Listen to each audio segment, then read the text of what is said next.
Press information department میں press conference کی اجازت نہ ملنے پر پاکستان تحریک انصاف کے رہنماؤں نے پی آئی ڈی کے باہر احتجاجی پریس کانفرنس کی۔ اس موقع پر ترجمان پاکستان تحریک انصاف نعیم الحق کا کہنا تھا۔ دیکھیں، ہم نے یہاں پہ پریس کانفرنس کرنے کی اجازت مانگی تھی اور پچھلے سال انہوں نے ہمیں اجازت دے دی تھی اور میں نے یہاں پہ پریس کانفرنس کی تھی، اور اب یہ روزانہ حکومت کے جو وزراء ہیں اور پارلیمنٹیرین ہیں وہ یہاں آ کے پریس کانفرنس کرتے ہیں، ہمارے خلاف طرح طرح کی جھوٹی باتیں کرتے ہیں۔ تو ہم نے کہا کہ ہمارا بھی حق ہے کہ ہم یہاں پہ آ کے پریس کانفرنس کریں، اور ہم نے اس کے لیے ان کو خط لکھا، جو ابھی انہوں نے اس کا جواب دیا ہے کہ آپ نہیں کر سکتے، یہ غیر قانونی حرکت ہے، ہم جانتے ہیں۔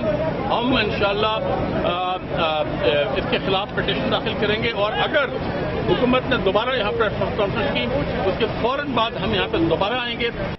نعیم الحق نے وزیر اعظم کے استعفے کے حوالے سے بات کرتے ہوئے کہا، کل جو جلسہ ہے اس کا بنیادی مقصد یہ ہے کہ ہم نواز شریف کا جو استعفیٰ ہے، جو پوری قوم کا مطالبہ ہے، اس پر فوکس کریں، پاکستان کے مسائل پر فوکس کریں اور بتائیں عوام کو کہ نواز شریف نے کس طریقے سے اس ملک کو لوٹا ہے، تباہ کیا اور کمزور کیا ہے۔ نعیم الحق نے پارٹی منشور کے حوالے سے بات کرتے ہوئے بتایا، ہمیں سب کا ماضی یاد ہے۔ ہم سمجھتے ہیں کہ تحریک انصاف کے منشور کے ساتھ، ہمارے اصولوں کے ساتھ جو کھڑا ہونا چاہتا ہے وہ ہم اس کو ویلکم کریں گے، مگر آپ دیکھیں گے انشاءاللہ ہمارے جو امیدوار ہوں گے وہ صحیح معنوں میں ہماری سوچ کی عکاسی کریں گے۔ شکریہ۔